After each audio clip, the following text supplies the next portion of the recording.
Okay, anyway,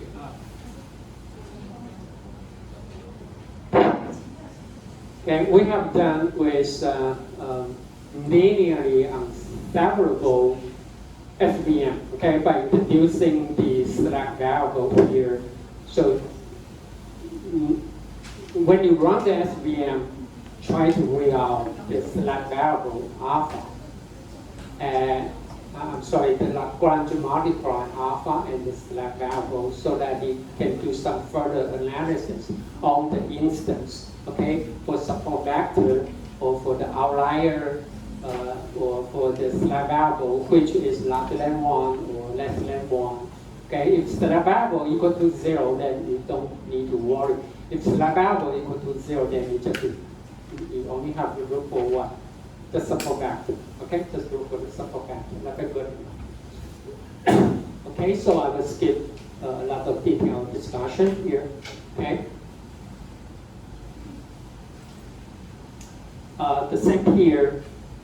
Once you have W, you can show for W0. Just follow the same procedures here. That should be no problem at all. Okay. Okay. Again, the W will be determined by the support vector. Okay, for non-zero Lagrange multiply alpha I. And that's it. Okay. And I put a notation here. You need to try different hyperparameter for the penalty. Okay, for regularization term C. Okay, the penalty C. Okay. Just try to be brave. Try 0.1, 1, 10, or 100 and see what will happen. You don't need to try 0.1, 0.2, 0.3, 0.4. Don't. You don't need to do that. Okay. It's not that sensitive. Okay. As I mentioned, the basic form for FVM is only used for two classes, for binary classification or for two-class classification. Okay. So if you have a multiple classes, I will recommend you to apply 1 against all or 1 against 1. Okay, you know what I'm saying, right? Okay. 因为基本上 SVM 它只能做2类，它不能做3类。OK， 当然这边可以 set 可是那个软体也没有提供。可是有的话，来，那个 constraint 会变成什么样子 ？Here's the constraint. This is a constraint key, and you need to make, set up the constraint. This for sample. For class 1, for class K, and with all other classes. I mean, you will, if you have an n sample, you will have n constraint. But if you have C classes, now here's the total number of constraints. You will multiply by a factor of C. C is the number of classes. It will be very complicated. Okay, so it's not recommended to go for this way.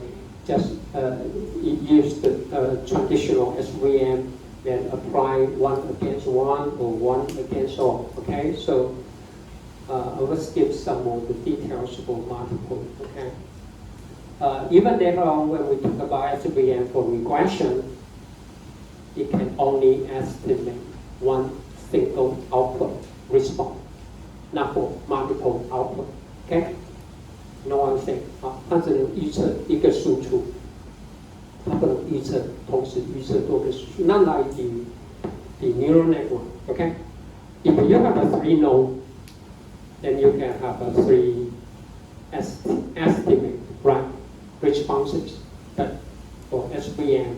But it's no problem. I mean, you can use the same X. Then you can go for SVM1, or actually I'm talking about regression. SVM2 and SVM3. And then the single output could be the response 1 and response 2 and response 3. That'll be fine. Okay, that'll be fine. Okay. With the same features as the input, but it goes through different SVM and for different estimation. That'll be fine. Okay. Okay. Now, here we need to talk about nonlinear. Now it comes with the nonlinear SVM. Well, actually, we have learned this before. Okay, it's based on kernel transformation. We mentioned the kernel transformation, right? I mentioned about the RBF, radial basis function. Exactly, it is applied here. Okay, for nonlinear SVM. Okay, that's the idea.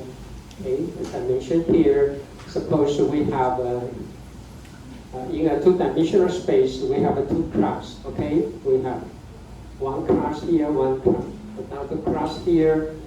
So apparently, we need a cubic function, right, which is nonlinear to separate class 1 and class 2. Now, we need to look for a kernel function, okay? And we can convert the original feature x1, x2 into a new coordinate, okay? And in the new coordinate, all the non-linearly separable samples becomes linear. Now, I have to mention, you never know, okay? Never know what. After the transformation, well, the data point will be transformed to nonlinear separable to be linearly separable. Because in a high dimension, there's no way you can visualize. Which means you can only cross your finger, and hopefully after you do the transformation, then they will become linear, or hopefully when you try the transformation with some kernel function, and you can find a better decision function that will result in better accuracy, let's say. But there's no guarantee for that because you will never know what will be the outcome for the transformation. But anyway, that's the idea. After the transformation, we can have a better linear separable decision function. Now, but I need to mention here, earlier in the class, we talked about a lot of like PCA or even feature projection. We try to reduce the dimension, right? But for kernel, actually, it can increase the dimensions. Whenever you increase the dimension, you will make the nonlinear separable.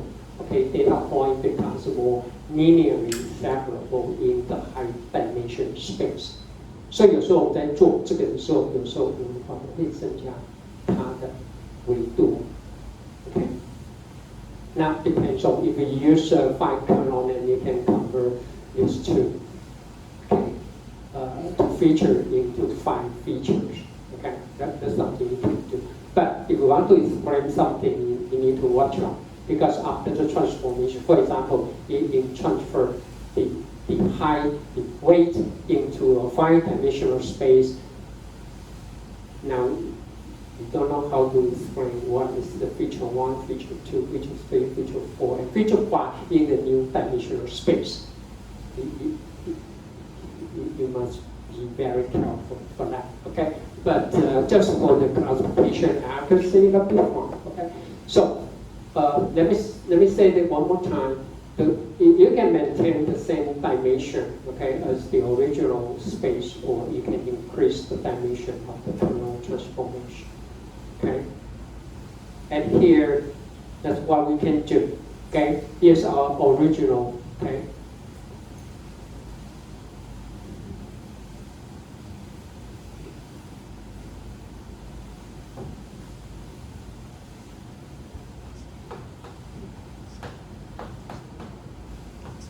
Okay. Now we do the transformation.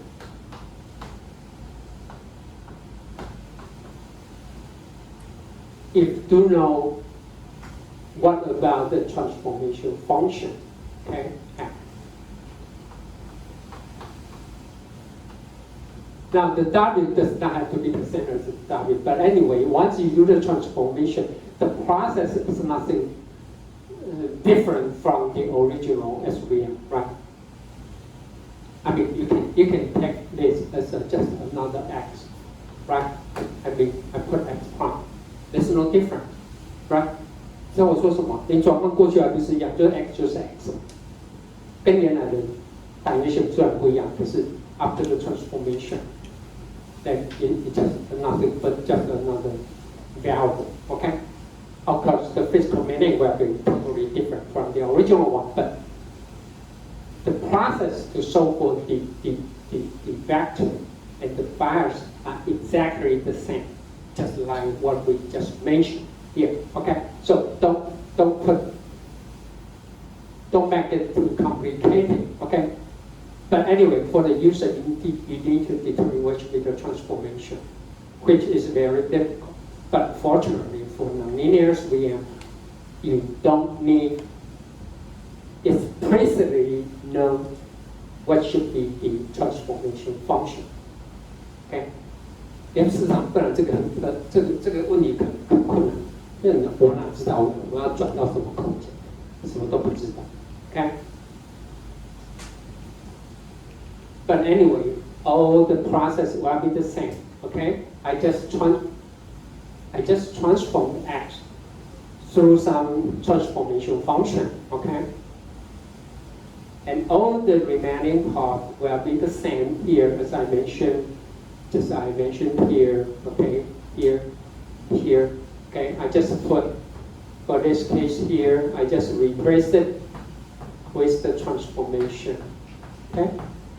That'll be good enough. And the same here for the dual form. I do the same thing here. I transform xi. Okay, and xj. So nothing has been changed. Once you know the transformation function, okay, and all the remaining part will be exactly the same. You can use the same optimization to solve the problem. If you do know about the transformation function, which is almost impossible to do. Okay, but that's something we can do here. Okay. Okay, and remember, now I can remove this. Remember W is equal to what? Alpha I times yi times x, right? Right? Okay. Yes. Once you solve for the Lagrange multiply, and now this term can be replaced with the transformation. Right? Right? Okay.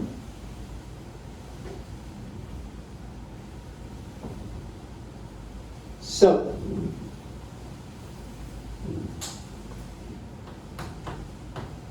here,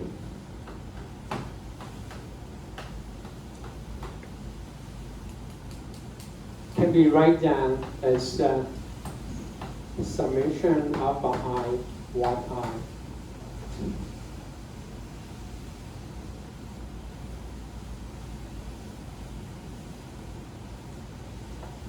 That's W, okay, and xi. Now xi has been transformed by the transformation and times x for the unknown x. See that? See what?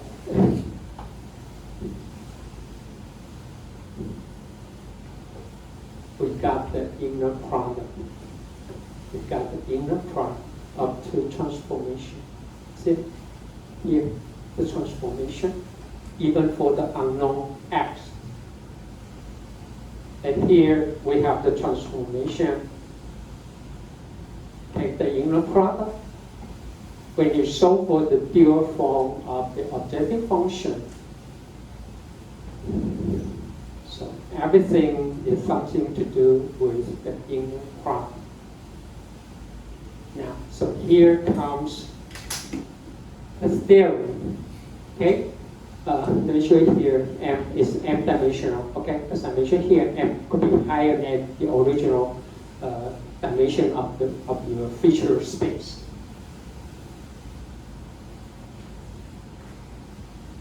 Okay, as I mentioned here, actually we don't nothing about the transformation function, but anyway, once the transformation function is determined, all these two terms they are given. They are not decision variable.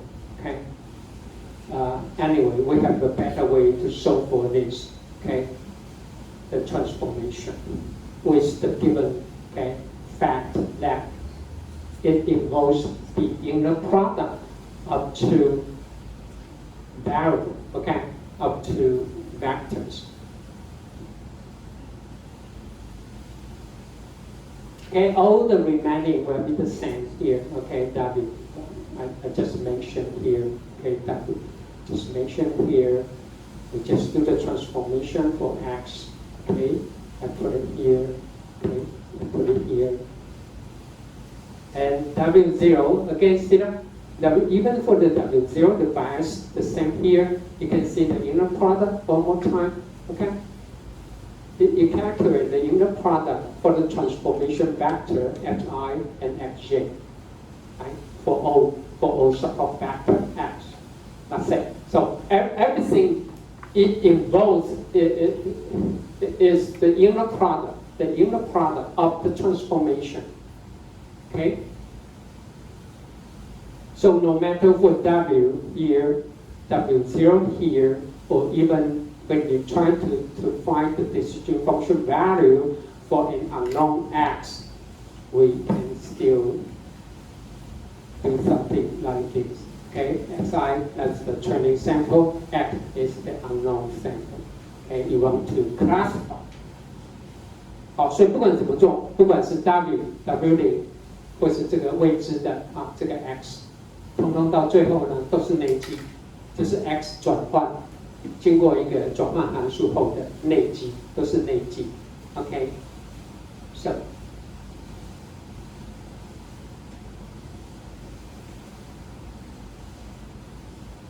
So our decision function is given by this equation.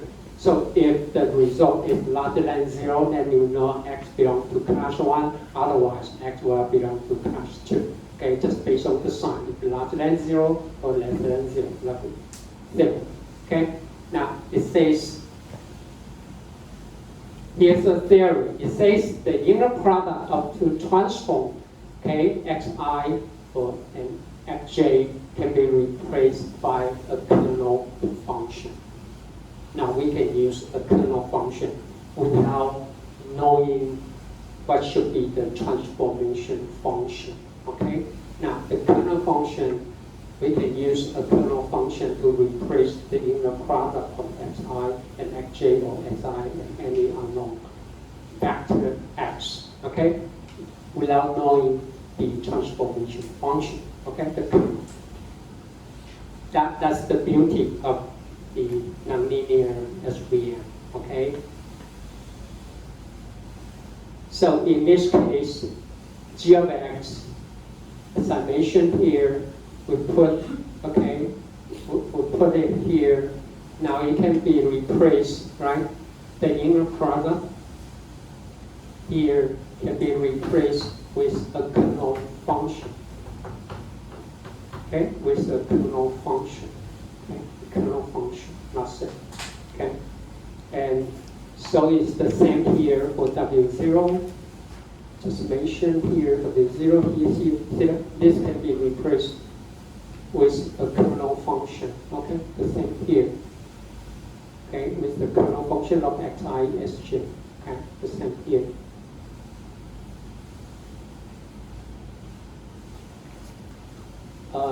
This just give you a quick explanation about the kernel. If we have a two data point right here.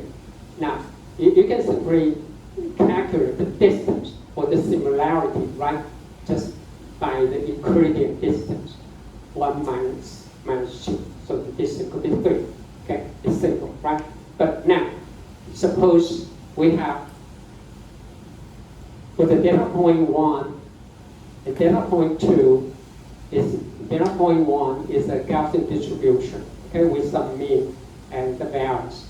And also for the data point, okay, another data point is also follow a Gaussian distribution, okay, with some mean and the standard deviation, as I shown, okay, for the data point 1, here is the Gaussian distribution, okay, so x, now with the mean of x1 and x2, and both have some standard deviation or variance, okay, now the kernel of x1 and x2 is nothing but the intercepted area, okay, 它的交集的这个区域 okay, the intercepted area will be the kernel. That define the similarity, right? If the similarity, if both are the same, the similarity will be equal to 1, right? Equal to 1. Okay, then how we find the region, okay, for the overlap? So it's nothing but we F1 times F2, okay, which both are Gaussian distribution with some parameter x, okay, then we take the integral, okay, then the output is x1 minus x2, okay, and normalized with the variance or the bandwidth, let's say. So we can take this as the what? Kernel. This can be used as a kernel, okay? You will define the similarity. With this approach, okay, with this, well, actually, the original source is used for game, okay, as you know, generated, so hard to pronounce, adversarial network, okay, 生成对抗里面用的目标是这样子。But anyway, but that's much easier to understand what do I mean by kernel. Okay. So here's the theorem. It's Mercer's theorem. Okay, the Mercer's theorem. It says a kernel, okay, for two vectors x and y. Okay. Now, a kernel will be, the result will be an inner product of x and y after some transformation. Okay? Then we can, as I mentioned here, it can be a high dimension of kernel. Now, it says this kernel can be an inner product, okay, of the transformation for two variables if first the kernel is symmetric, okay, it is easy to fit this requirement, right? The kernel of x to y will be the same for y to x, but a Gaussian definitely will fit this requirement. The other requirement is the kernel times any continuous function f of x and f of y. It cannot be negative, okay? The kernel function, okay, times any continuous function, okay, for f should be non-negative. And lastly, the function, okay, for all the functions, the square root of the integral of the square root, it must be bounded, okay, it must be bounded. 它的一定要有界，它只要满足这些条件，你找的任何 kernel, okay, any kernel that fit this requirement, which first is symmetric, okay, the integral is non-negative, okay, and the integral of f squared must be bounded. Then any kinds of kernel can be used to represent the inner product, okay, of the transformation for vector x and vector y. That's the good thing about it. We don't need to know what should be the real transformation. Okay. So here, there are three very popular kernel functions used in SVM. If you don't know which one to choose, just go for RVF. Okay, that would be much easier. Okay, because this RVF will meet all the three requirements. Okay, for the Mercer theorem. Okay, but anyway, for the user, you need to determine what should be the variance. Okay, for bandwidth. The other one could be a polynomial. Okay, for the user, you need to determine what should be the power. Okay, usually D will be equal to 2 or 3. Okay, or it could be a simoid, but for simoid you have hypertension. Okay, but let them choose hyperparameter. One is the scale, one is the offset. Okay, K, and the offset delta. Okay, you need to determine. If you have no idea, just make K equal to 1. But this is much more popular. Okay, to use RVF current. Okay, that will be much easier. So all you see here, the inner product of two transformation can be simply replaced with the RVF kernel without knowing the actual transformation.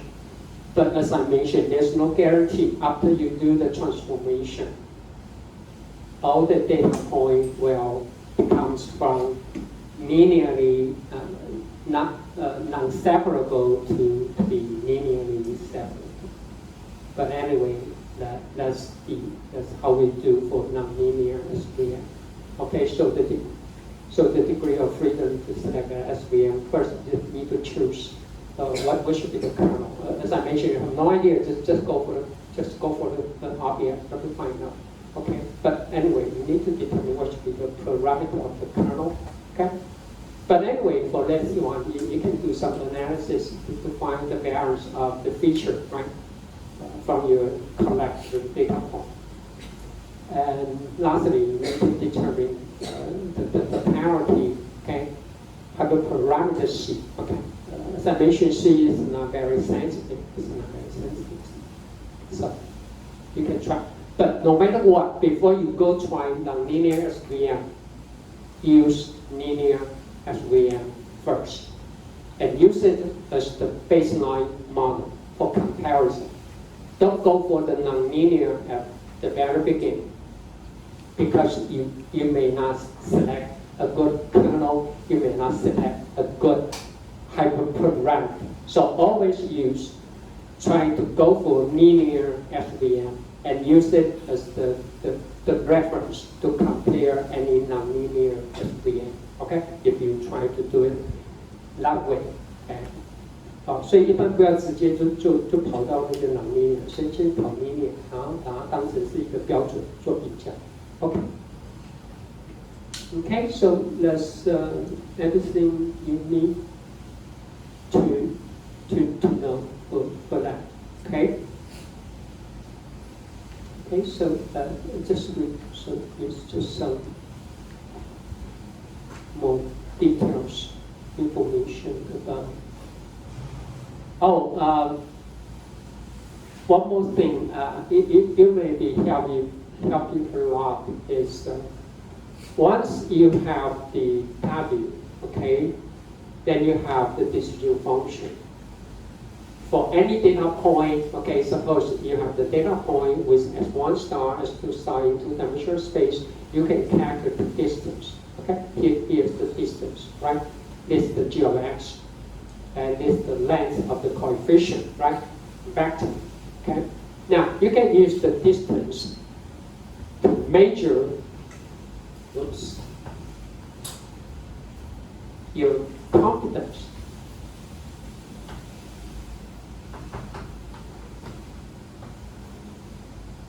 Here's your g of x. Now we have a point here, S star, Y star. You can calculate the distance, right? You can calculate the distance.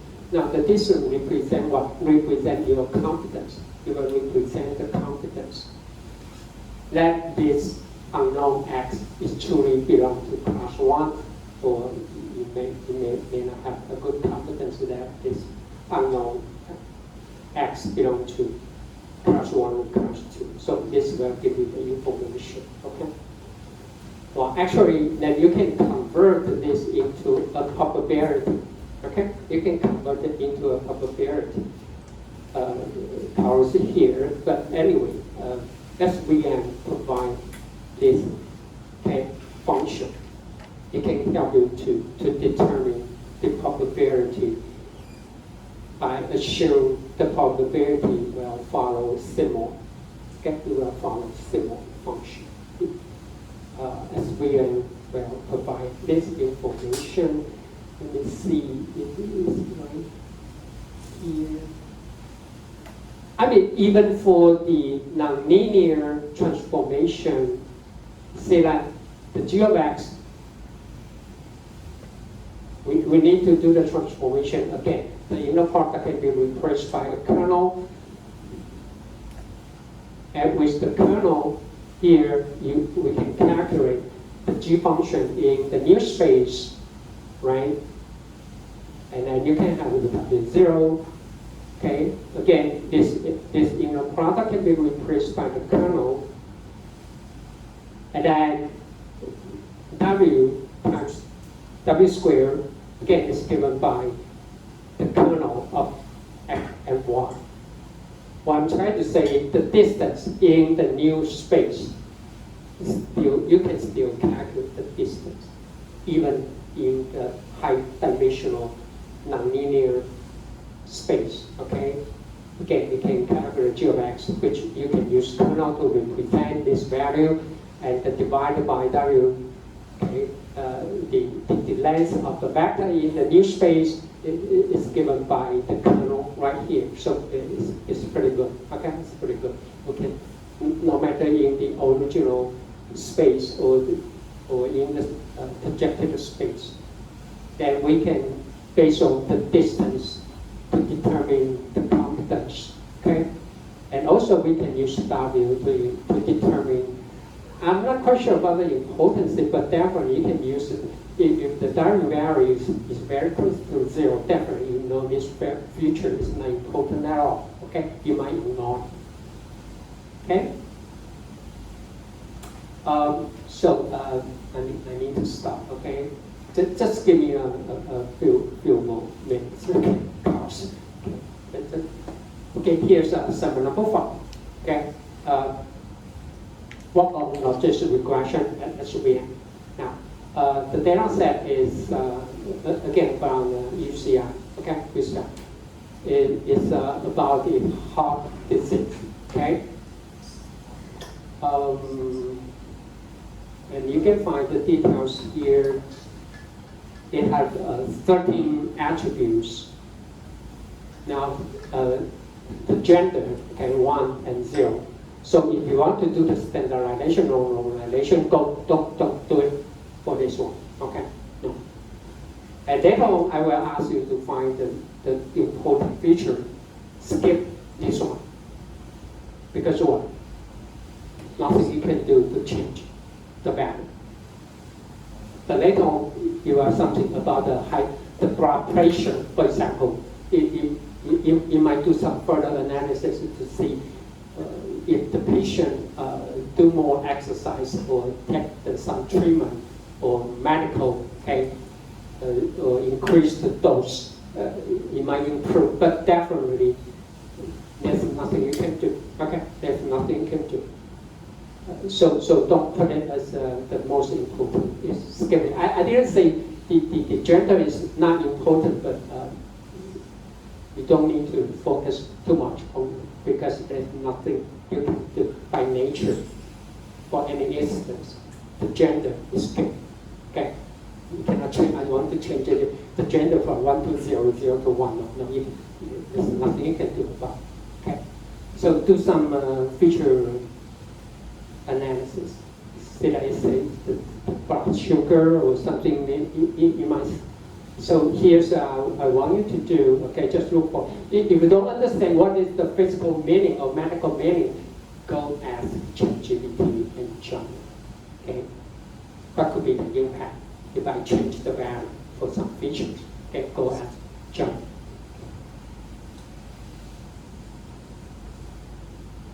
Okay. So it's also a binary. Okay, you will attempt or present a part disease. That's it.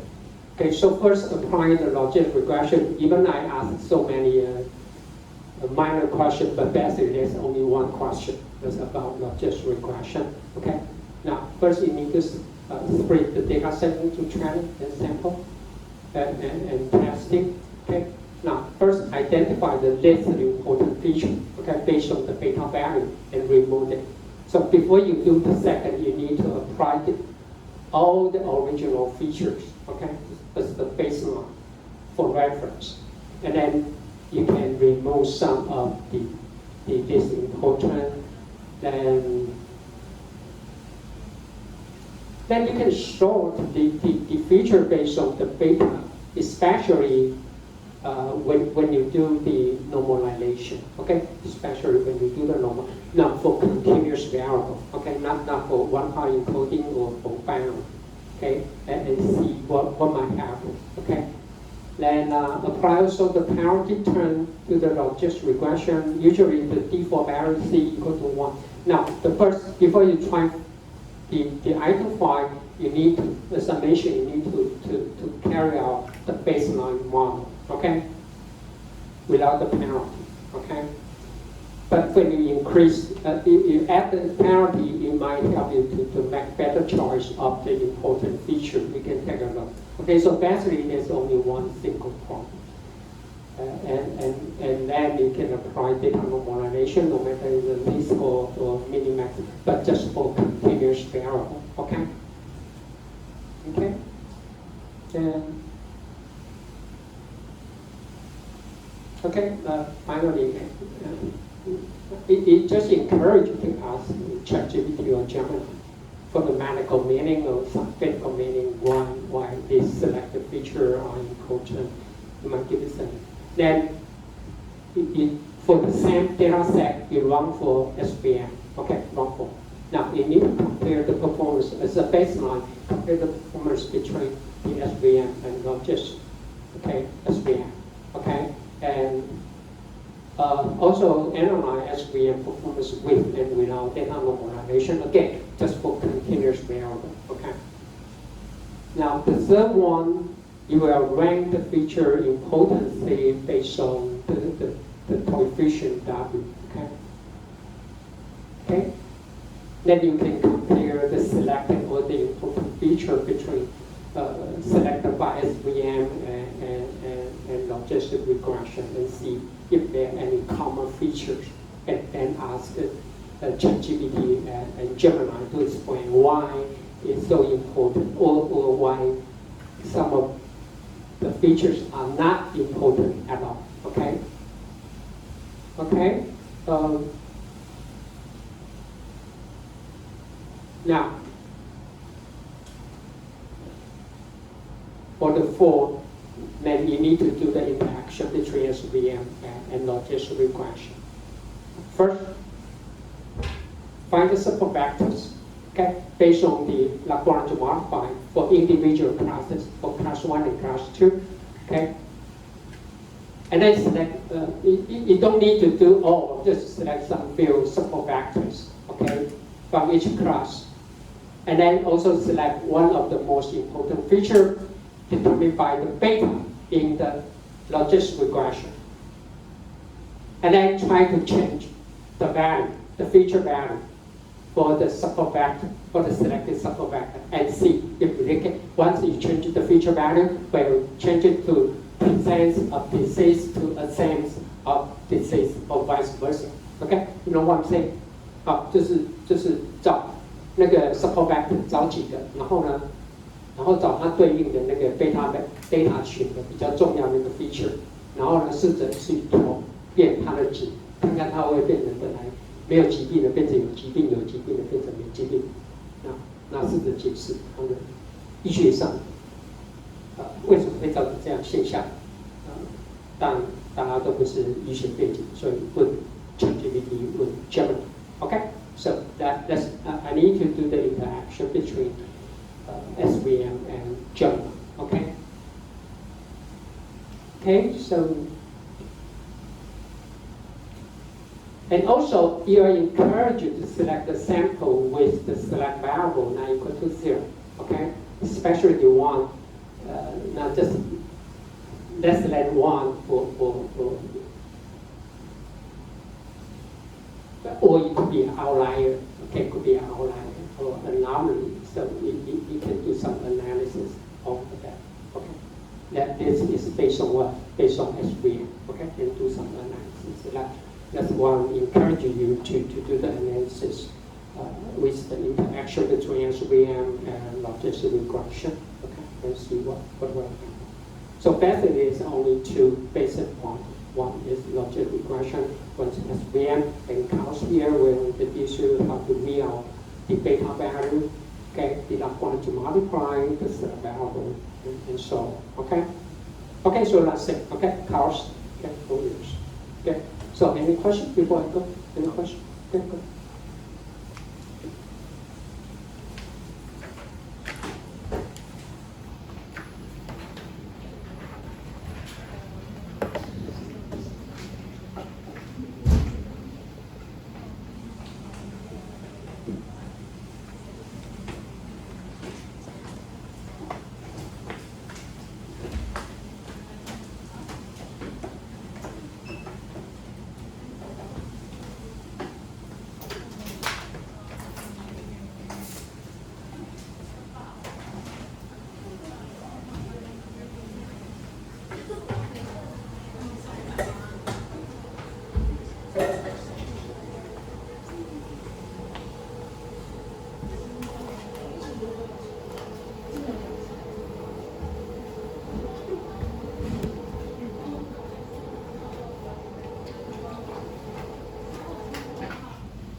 Okay.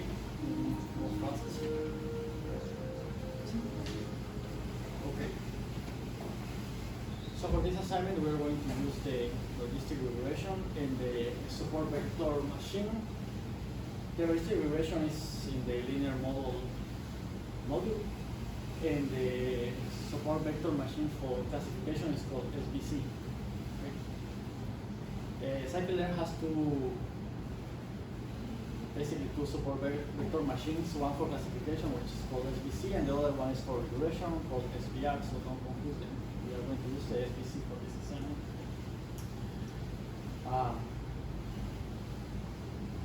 Okay, you load the data as you already know. In this case, it doesn't have columns, so that's why I add them. You can see here. Be careful in the outcome. The predicted variable, be careful with the values because they are either 1 or 2. There is no 0 or 1, so you need to modify it in order to work with scikit-learn. As you can see here, the outcome column, the predicted variable, has 2 when it's, if I remember correctly, means that there is a disease, and 1 means no disease. So you need to move it to 0, 1. And also, some of the categorical values are between 3 and 7 or something like that. So you need to analyze the data set, okay? Focus more on analyzing the data set and see what are the values like. For, I'm sure there are some, like as I said, the outcome, you know, it's not between 0 and 1. Also some others, you need to read the values, not just run the code and expect from a good result, because that's not going to happen. Okay, so just read the data first and how to use it. For the logistic regression, the penalty term is called C. You just set a number here. Okay. I And that's it. So just try different values. Don't use 3. I use 3 just randomly. And if sometimes the algorithm doesn't converge, so it will give you a warning like this that total number of iterations reach limits because it hasn't converged. So you can change the number of iterations, the maximum number of iterations, to a big number. Okay, so that's how it works. And easy. How to read the importance of the features. The attribute of the logistic regression object is called coef underscore.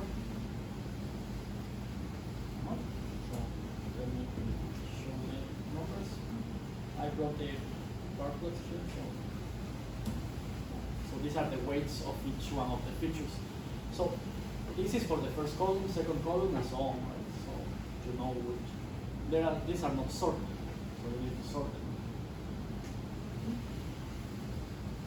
And these can be either positive or negative. Okay, so for the assignment, you need to use the absolute value.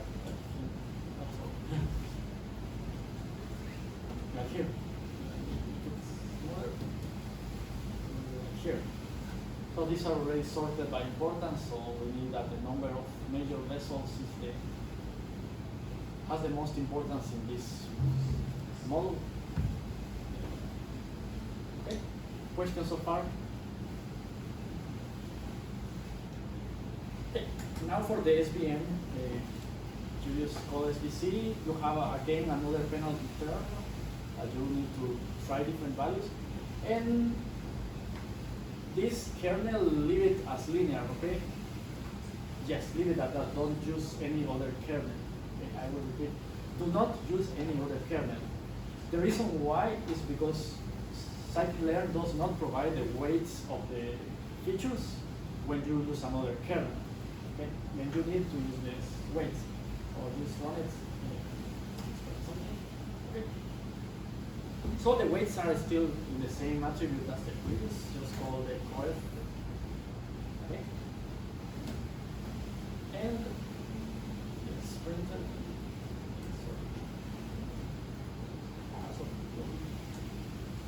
Okay, this. Again, these are not sorted, and this can be either negative or positive. Okay, so you need to use the magnitude of this.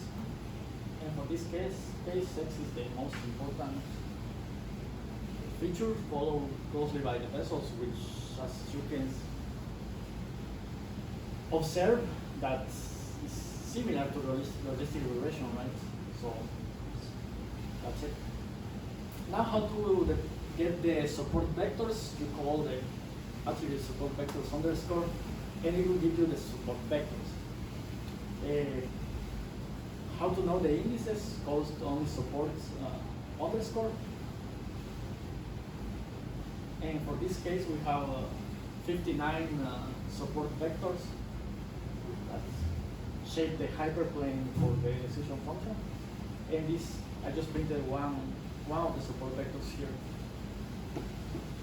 And this is the index of the support vector. This index corresponds to the training data. Okay, so this 0 corresponds to the first sample on your training data. Okay.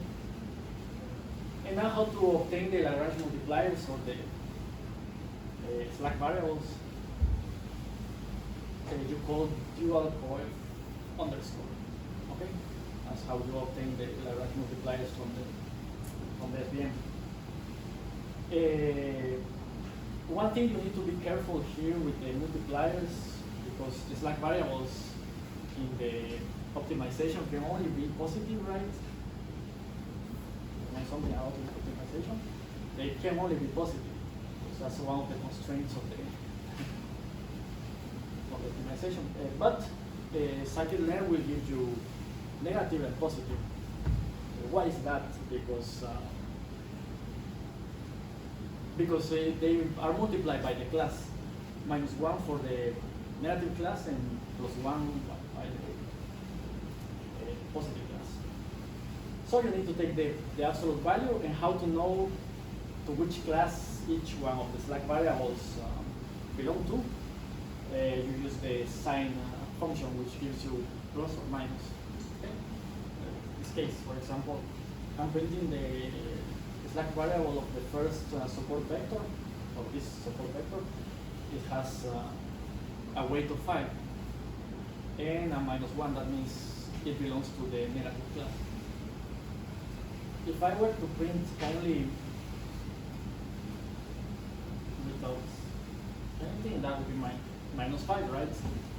And as you know, slack variables cannot be negative, so this includes the magnitude of the slack variable and the class. Questions?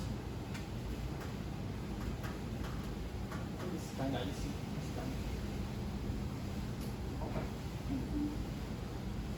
Remember that the meaning of the support vectors, right? That's, each one of the support vectors is a sample of the training data, like this one. Okay? That's what it is. Nothing more, and these are just the slack variables, and these are the weights of each feature. So it just determines the importance of the features.